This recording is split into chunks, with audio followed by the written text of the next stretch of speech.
I saw this on Twitter, and I feel like it is the best way to describe how things went for the Broncos in Kansas City. So I'm going to sing it for you. Oh, the weather outside is frightful, and since there's no place to go, it doesn't show signs of stopping. How I'll hate going out in the storm. The fire is slowly dying. That's it. That's only the sad lines from Let It Snow. Okay. And that's how it felt to watch the That Broncos is- on Sunday.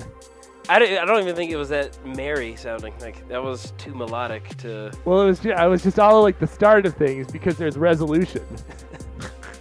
The comment I saw was, how can you end this with the fire is slowly dying? Very true. I mean, was it slowly dying? That was more like trying to start a fire with wet logs. Welcome to the Denverse. I'm Derek. I'm Quinn. So I watched that game with my friend Jeremy, who has asked for a Drew Lock jersey for Christmas. And I asked in the third quarter, do you want to change your Christmas present? Well, what did he say? He said not yet. He's all on board. He thinks that Drew Lock is the guy. And I don't think you can make a judgment based on that game. It was a disaster. We'll get into the numbers a little bit, but I will say the most discouraging thing about that game was how good Patrick Mahomes looked comparatively. Yeah. I mean, it's like I heard it best described. The Broncos looked like they were playing on the road in terrible conditions. The Chiefs looked like they were playing a scrimmage in a dome in Miami. It looked like two completely different realities were playing out for those two teams. But yeah, Mahomes looked amazing. Well, it is time now for the longest 7 minutes in Denver sports, which some of will be dedicated to the Broncos-Chiefs game. Yes, indeed. But we're going to start in the place where we ended last week, where I had to make an amendum to the show because CSU had hired their football coach while we were recording. And that football coach is Steve Adazio, former Boston College football coach, most famous for his Vine videos. Now, have you seen these Vine videos? I've not. Okay, I'm going to play it for you and get your reaction to it. I didn't know Vine videos still existed. They don't. This is a compilation of the best Vine videos of Steve Adazio. Got another dude! Hey! What's better than this? Guys being dudes. Dudes to the right, dudes to the left, stuck in the middle with you. Got another dude! Heisman Trophy, Bronco Nagurski Award, Ultimate Dudes. Got another dude! O-line U, bunch of dudes. Lot of dudes. Yeah! Another dude in the house. Yeah! Got another dude. Hey! That video was put together by the ACC Digital Network. I was surprised to see that got picked up by such an esteemed media organization. Well, the thing that we have learned is that Steve Adazio is really into dudes. Tight. When we go back to the original conversation of a leader of men, perhaps we pare back our expectations a little bit. And we're just like, a dude who's into dudes is what is the next great thing. I have to say, the first time that I heard that on the radio, I thought, I feel like this is homophobic. And then it turned out to be the exact opposite of that. Yeah, it's... Like, if you said a guy's really into dudes, you're like... But that's not what he means at all. Yeah, no, not at all. What he actually means is he likes guys being dudes. As a dude myself, I think I identify primarily as a dude. I'm down with other dudes. Dudes who like dudes, dudes who love dudes, dudes who know how to coach dudes in football. Those are all good on my list. So this is literally the thing that's most known about him is his dude love and his Vine videos.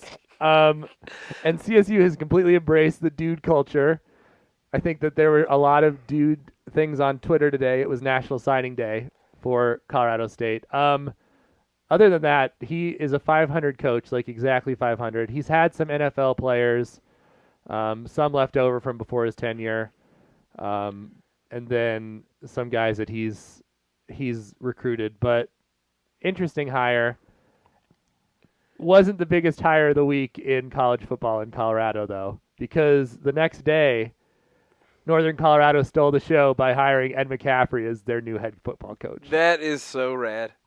As a one-year Bear myself, it brings me immeasurable joy to know that the football team got some slice of relevance. And I feel like they will let McCaffrey coach forever if he wants to.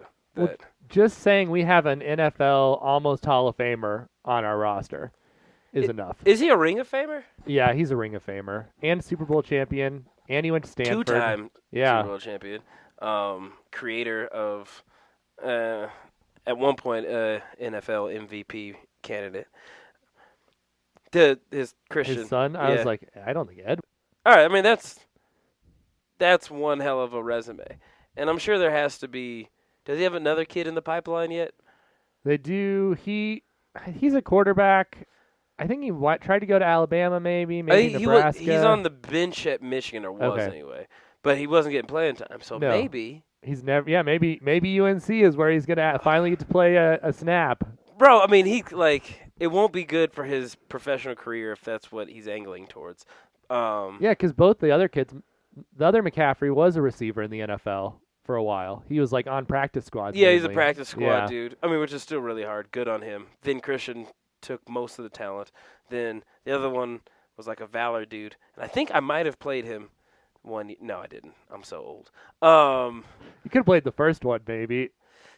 Maybe the first. Yeah, Jesus. That just hurt my feelings. What I'm saying is he's probably not going to the NFL, so he should come to the Rocky Mountain Athletic Conference and break every record in 1 year's time by playing for the Bears, and that would be an amazing story. I just want to put a note on this. We have no idea what's going on with this kid, so if we got all of this wrong, very sorry. No, I remember he played for Valor. I know that much. He won the state championship because back when Altitude was a station on Comcast, I watched the game one night.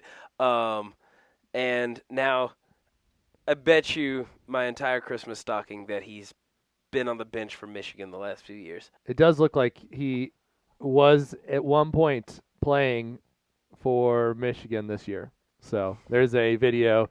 Wisconsin defender obliterates Michigan QB Dylan McCaffrey with textbook dirty hit. So he did play. Is that the first hit that he got? Yeah. Anyway. So Ed McCaffrey is a UNC Bear, bringing glory back to Greeley.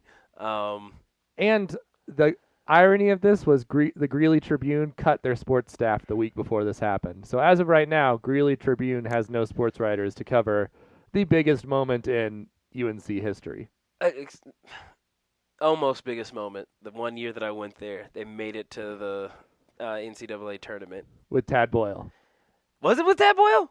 Maybe it was the year after Tad. Yeah. You know more than me. I think it was the year after Tad. It was a cool thing. So, yeah. So, boom. There we go. Shout out to the Bears. Thursday night, Carmelo Anthony returned to Denver with the Portland Trailblazers. The only way that this meeting played out like the previous meetings Carmelo has returned was that he lost and is now 0-7 against the Denver Nuggets in his career. Well, and he got booed by petty-ass fans again. I was actually super hurt to hear just how loud they were booing. But there were cheers, apparently, too. Really? Reported that it was a mix of cheers and boos. Okay. Maybe even more cheers. I'll take ambivalence. I was listening on the radio, and I just heard through the radio the boos, and they're like, and Carmelo's touching the ball again. And I got into some Reddit arguments about people who still act like Carmelo destroyed the Nuggets by leaving a full decade ago. I do think at least around, like, there's definitely the people that will hate Carmelo forever. But I do think that somehow in the last year, I think that maybe him having to sit out a whole year has softened some people. I think so. Like, now it's just a feel-good story.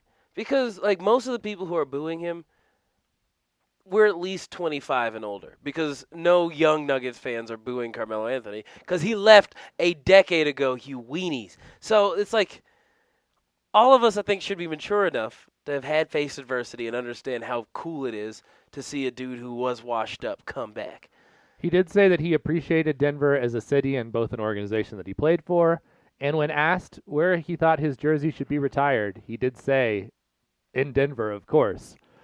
Although he doesn't know how they're going to get around the Jokic thing. But it seems like eventually his number is going to be retired here now, which I don't think I would have thought 2 years ago. Yeah, I don't think so either. And for me, I'm like, I didn't realize how big of a Carmelo fan I am now.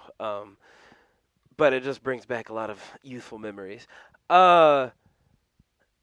They retired Mutombo's jersey, and it was a fun time. And Mutombo doesn't have nearly as many credentials for the Nuggets as Carmelo does. So on that fact alone, I think he has to go up. And I feel like, one, you can retire the number and Jokic will just wear it. Or Jokic would just – I don't think Jokic cares about much of anything, let alone just his number. So he may be like, yeah, you sure take it, and then he'll be number 63 or some random thing. Isn't it crazy that I think they can wait till Jokic retires or do sort of the thing they did with Mariano Rivera, I think with the Yankees or someone like that. It wasn't Rivera. It was somebody where that guy was the last guy that was going to wear it after. So like they could just retire it and then be like, Jokic is the last guy that gets to wear the jersey. Yeah, I mean, for me, it just iterates back to the 4 different arguments I had on Reddit that night. There's no bad will that can be surfaced by honoring the dude who's still, like, at this point, at least the last 25 years, the biggest name to wear a Nuggets jersey. Like, Jokic, awesome. I hope he becomes everything that Carmelo couldn't be. But dude has only played 5 years for the Nuggets, whereas Carmelo may have saved the franchise. I think you said it, like, who knows if the Nuggets would still be in Denver if they had drafted Darko Milicic that year. Like, Carmelo had made Denver cool in a lot of ways. Like, first time I saw a Nuggets jersey in a hip-hop video, I was like, oh my God, we're on the map. This might be an interesting thought for another time, but it's weird thinking about that era, so the era before this current one. Carmelo is really the only one whose jersey might be retired, and like when we signed all of these people, like there was a case at one point where you could have been like maybe Kenyon Martin, maybe Nene, probably never Iverson, but if they'd won a championship, maybe. Maybe, like... Chauncey is the only one that sort of makes sense, and he wore 4 different numbers, which just makes it very hard to retire his number, even if he wanted to. I mean, Chauncey, if he ever wanted to, which I don't know, I feel like he makes great money doing whatever he does, doing color commentary, but like he could come back in a general manager role, and I think very easily get a fast track to that honor. But I mean, the Nuggets just don't have that many great players, so why would you shun Melo because he hurt your feelings in 2011? The one person that they should eventually retire that I'm guessing they never will is George Karl, because he has the same number of wins as Doug Moe, or maybe one less. I believe it's either exactly the same or one less than Doug Moe, who is retired with his wins. Yeah. I also could see them retiring Chauncey as Mr. Big Shot or King of Park Hill, not putting a number up there, but just putting his name and one of those things in the rafters. That would be cool. He has his jersey retired in Detroit, so that just feels... I think they did it when they played the Nuggets, which that felt mad disrespectful, but he was Mr. Big Shot there. Like, they could retire the moment that he inbounded the ball off of Kobe's back. That could be a moment that I'd like to see preserved in eternity. Just a picture. Just a picture. On Friday, CU barely beat CSU at basketball, which was very disappointing, and I am sorry for all of the early hype that I had about CU.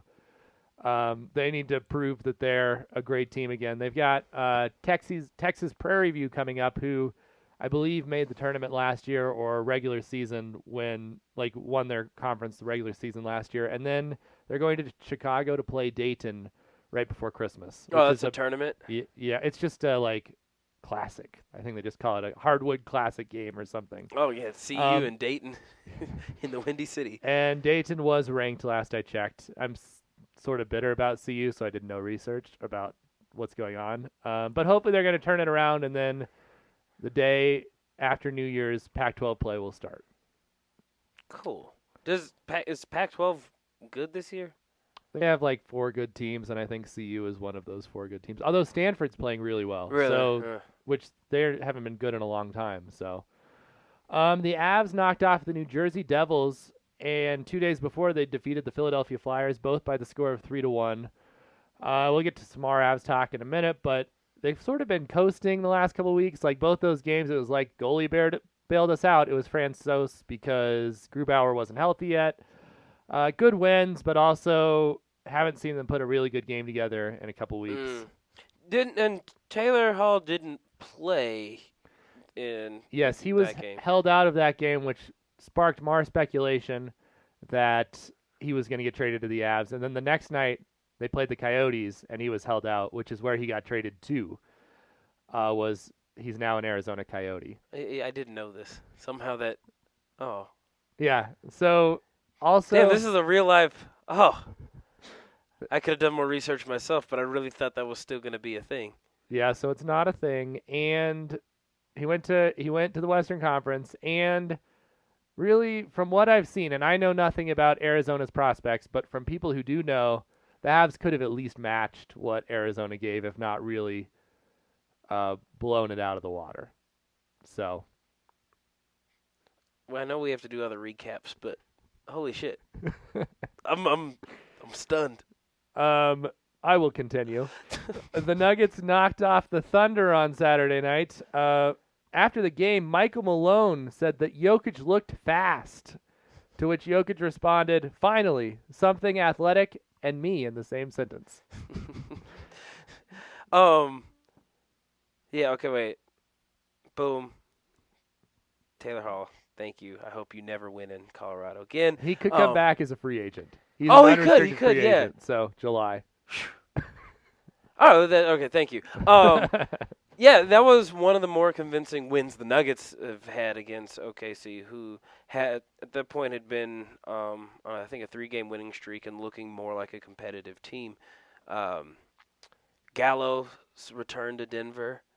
He came against the Clippers, I think. He at least played in one of the games. He was hurt a lot. Yeah, but it was like a nice return. But he played terribly, which actually hurt my heart a little bit. But it was nice. Yeah, Jokic looked fast, and as they say on Reddit, Jokemas has come. Like December 15th, the anniversary of the day that he was put into the starting lineup. Yeah, he looked great against OKC. And the next night, the Knicks, I guess it was more afternoon, the Knicks played in Denver. It was Star Wars night, which was the 4th night in a row that the Knicks had to play Star Wars night on a 4-game road trip during the West. Every night was Star Wars night, which just tells you how far the Knicks have fallen. The only way they can get people to come to the game is if it's Star Wars night. Yeah, I'm questioning, when did Star Wars night become a December tradition? Because I thought May the 4th was like everything Star Wars. Well, the movie is coming out Thursday Oh. night. But that's when the Avs are having their Star Wars night, which is terrible timing because diehard people will want to go see Star Wars on Thursday night, not go to the Avs game and watch them play the Hurricanes. Yeah, I just found that kind of annoying. And because Star Wars was playing on TNT, I was like, what am I missing? But I forgot Disney is just throwing hundreds of millions of dollars at marketing. That was a weird game. That was not a fun Nuggets-Knicks game, just because the Nuggets were classically blowing them out of the water, and then for whatever reason just decided to stop playing good basketball. It was the Knicks. I guess they just wanted to see how close they could get it. Yeah. And that's kind of sad. Like, the Knicks, they looked good for some portions, and I have to assume they looked good a lot and just have looked awful most of the time, and that's why they have such a terrible record. I saw a quote from R.J. Barrett where he was like, "I'm 19. I have a lot of career ahead of me. I don't feel any pressure, even though the Knicks are terrible and I've already had a coach fired." That's good perspective, young fella. Also on Sunday, of course, the Denver Broncos lost to the Kansas City Chiefs 23-3, which was better than their loss here 30-6 on Thursday night, which really ended the Broncos season all those months ago. Drew Lock, 18 for 40, 208 yards and an interception. Patrick Mahomes, 27 for 34, 340 yards, 2 touchdowns and an interception that he didn't even really need to throw. It was just like he decided to. Yeah. It was as you were saying before, it was the strangest game because it looked like Mahomes was just playing a regular game, and the Broncos could not complete a pass. The weather was awful. If Yeah. you did not watch this game, there was snow everywhere. They tried to use the computer to add the lines and the numbers at one point, which did not look good. No. I mean, I don't you shouldn't take too much out of this game. It is disappointing that the Broncos at no point were competitive. Like, they got 2 field goals. I mean, well, the score could have been a lot worse, but in the first half, the defense had a few red zone stands to force a field goal as opposed to a touchdown. And that was the best and last time I felt okay about the game. I also feel like the Broncos defense, like, they did have a couple of those stops, but also they were playing prevent defense, I think because the field was so slippery, so they were letting the Chiefs get all of these passes. I think that helped Mahomes' thing. Totally. And it's just like, if you're going to lose, and you're going to lose anyways, why not go for it? And if you fall down and they score, you fall down and they score. No one's going to be mad at you for falling down. I would have rather seen that. It was, I think, most frustratingly, especially on the defensive end. Like, I think Travis Kelce has been with the Chiefs for at least 5 seasons, Tyreek Hill 3 seasons, and Pat Mahomes 2 full seasons at this point.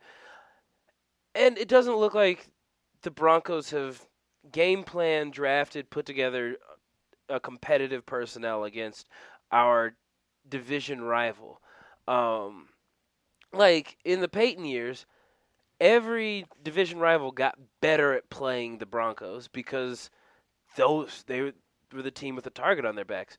Kansas City just looked like it was the first time we've ever seen Travis Kelce play on the field, and they were tearing it up. I think he had 11 receptions for 120 yards.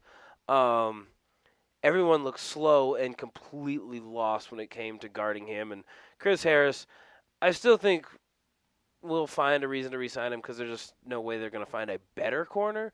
But he's not going to get any faster or better at guarding. Guarding?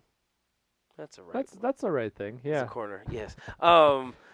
In trying to keep up with Tyreek Hill, who absolutely burned him for a 60-yard touchdown. I also thought Harris just looked like he didn't care that much. He was just like, I'm done with this season. I've done everything I can. He was really mad at Simmons on one of those where Simmons was supposed to come over and help him, and I think after that he was like, I'm done. Yeah. I mean, it's across the board, but to Locke and the offense, that's really, they're just like, oh, okay, we came back down to earth very quickly and painfully. So you said that you'd mentioned your friend wanted a Drew Lock jersey for Christmas, and you asked him, do you still want one at halftime? And what did he say? He said yes. Okay. He also said at one point maybe all of this will work out and eventually Andrew Luck will come back and he can just change the O to a U. Like, that was one of his thoughts, but he's still all in. I think we're kind of at the point we talked about last week on our quarterback part of the show, where we've seen this game. Now what matters is how does Locke respond? Like, we need to see how he responds to adversity. Ton of adversity. He played terrible, along with everyone else on the offense. I just realized I have a bit of crow to eat, because I remember saying how much I just wanted to see Locke air it out and, like, interceptions, completions be damned, just drive the ball down the field. And then I remember watching the game yelling, why are you still passing the ball? 18 of 40, so under 50%, in terrible conditions. And Lindsey was the high rusher for the Broncos. He had 38 yards. Like, they weren't running at all either. They weren't. And they got stopped a lot, but, like, it sounds like an old head philosophy. Keep running the ball. Like, you get stopped, okay, run the ball again. But the Broncos seem to abandon that immediately. And this was the one game where it was like, that's your only option, really. Yeah, no one, like, as good as Sutton has been, you just can't expect him to save you on 3rd and 7 multiple times a game. Fant had one good play and then got hurt promptly. There was no one from your receiving core who was going to save the day there. And so I'm eating crow because I remember saying air it out, and then I remember yelling at the TV. He's like, run the ball! So I don't have a point there, but it felt like nothing was working right in any way, shape, or form. If you're interested, you can go back and listen to on YouTube. We have all of our YouTube clips on the Denverse. If you listen to the quarterback episode about Drew Lock, we talked a lot about what makes an NFL quarterback, including Quinn saying he wanted him to air out the ball. Yeah. So, but also in that is me saying, or you, or someone saying, all right, let's see how he bounces back to your point originally.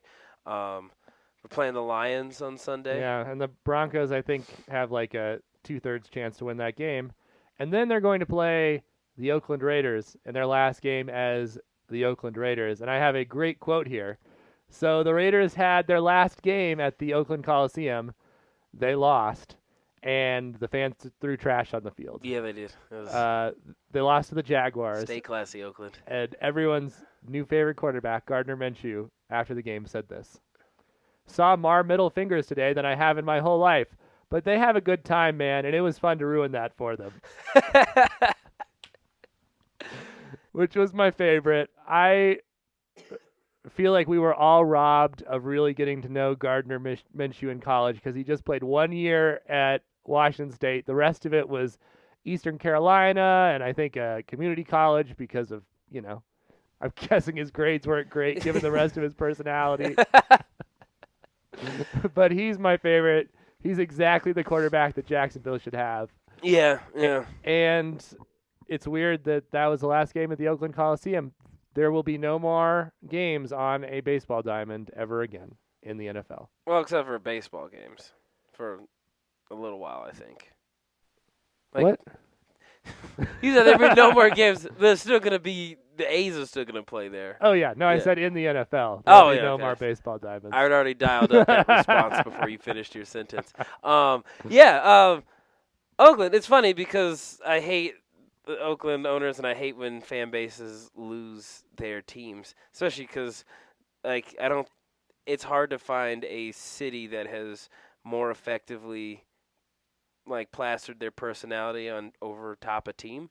And the fact that Oakland lost the Raiders and the Warriors in back-to-back seasons, that sucks. And I feel sorry for them.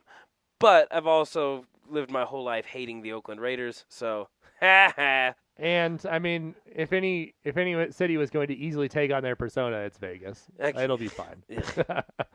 As we mentioned, Taylor Hall got traded on Monday to the Arizona Coyotes, who are battling for a playoff spot in the Western Conference. Meanwhile, do you want to say more? No, I'm just going to deeply sigh for a second. Also, the Avs played the St. Louis Blues in a matchup for first place in the Central Division and lost. They got whooped, too. 5-2. The Avs played terrible in the first period. Just awful. And then they came back and made it 2-1. And there was this exchange where Blues player tried to charge Rantanen, took out his knee, should have been a penalty, it wasn't.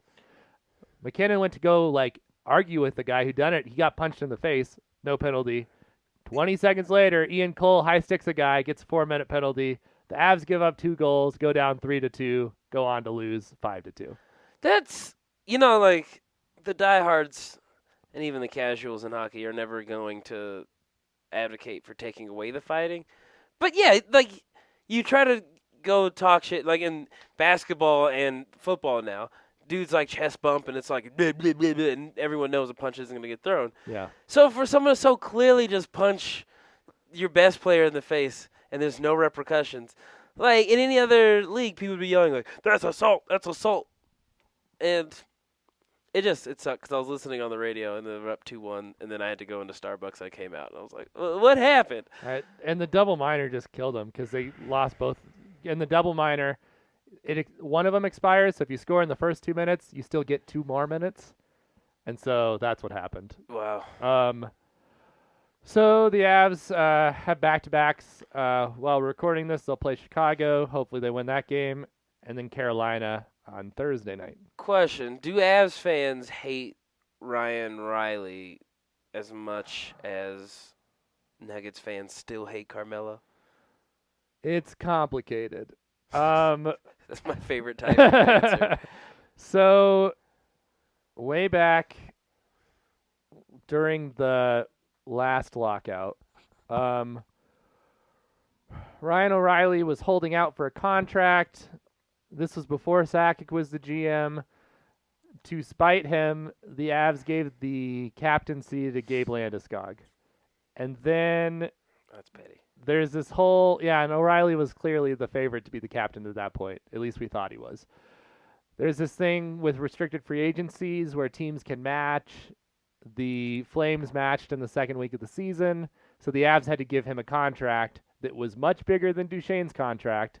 I was actually in the locker room when Duchesne found out. I was interviewing Duchesne when he found out how much O'Reilly was making, and he was mad. Whoa. And so there was this sort of Cold War between Duchesne and O'Reilly for years that ended with him being traded to Buffalo. So depending on how you feel about all that, you either like O'Reilly or don't like him. I like O'Reilly fine. They got Zadorov out of that trade, which was worth it, and Comfer. It was a good trade. It cleared up some space. He's a hard worker. I don't hold any animosity, but a lot of people do. Okay. Cool. We don't like the Blues, though. There's no reason to like don't like the Blues. The Avs play the Blues 3 more times, all in Colorado. So big games coming up later in the season, including Game 82, which hopefully will not be a battle for top in the West, but could be. That'll be exciting, though. It would, but I'm hoping the Avs will just soar past it. Yeah. They're number 1 in some of the power rankings this week, which is exciting. Von Miller is the Broncos' only Pro Bowler. It is the first time since the 70s that the Broncos have just had a single representative. No one's on the reserves list, including Sutton, Simmons, and Lindsey. And it's National Signing Day in college football, which is when mostly already committed people decide to sign with the school of their choice in football for NCAA teams. It's sort of like a mass marriage after various engagements, but then some random people also decide to get married. I don't know. I don't get that. May be the first time that metaphor has been made towards sports, and I just find it beautiful. Yeah. I don't get signing day. It seems like it happens all the time. Apparently, CU, I saw, finished 6th out of 12 in the Pac-12, which is amazing, considering USC finished last. Wow. Yeah, first time they've ever finished last at I don't know, at least 20 years. So some good things, and just some notes here at the end of the show. We're going to have a How the Grinch Stole Denver Sports episode next week. So look for that. The Nuggets will play the Pelicans on Christmas night, and it's looking like Zion Williamson will not be playing in that game. I think they should change those matchups because Golden State has been removed from several NBA ESPN broadcasts. I think they should do a a coal game on Christmas where the Pelicans and Warriors play. And as much as I hate the Rockets, they should make the Rockets and Nuggets play. Well, the Nuggets are already in that 8:30 spot. Just make that game terrible. Just make the Pelicans go to Golden State. No one's going to be watching anyway. Yeah. So the Broncos play the Lions on Sunday, and then we'll finish out the Oakland Raiders in the new year. They have guaranteed a below 500 season. And just here at the end of the show, I wanted to let you know that the Rockies did sign catcher Drew Butera to a tryout contract. I couldn't imagine being more whelmed by a backup catcher signing than a catcher that's already been on the team and wasn't very good. Good for you, Rocks. Good for you. Although I heard that it was said that there's no way that they're going to trade Nolan Arenado. With the new signing of Garrett Cole to the Yankees for $380 million. It's nice to know that the Rockies aren't looking for any major waves like that. But welcome back, Drew Butera. I don't know where you've been. I don't care. He's 36 years old, and I think he's batting he was with the Rockies last year, too. Yeah. I think 2 years ago. Nope, last year. Last year. He was in the minors, and then they called him up for the roster expansion. Oh, okay. I mean, it was after we'd stop paying attention to the Rockies completely. Sure. So don't feel bad about not knowing. But well, I knew he was on the team because I remember before Walters was like pretty okay. Everyone was pretty terrible, and so they traded for Drew Butera. So yeah, he did play more 2 years ago. He was and then last batting year, like a 113 or something, which like that just shows how important catchers are because catchers suck at hitting. But you still have them. I think there should be 2 DHs. I don't think pitchers or catchers should have to bat, especially Drew Butera. Ugh. Well, everyone have a Merry Christmas, Happy Hanukkah, Happy Holidays. Look for our Grinch episode, and we'll have a new episode in the new year. Yeah, buddy. Go Broncos. With a 2-game win streak to close out this season. See ya.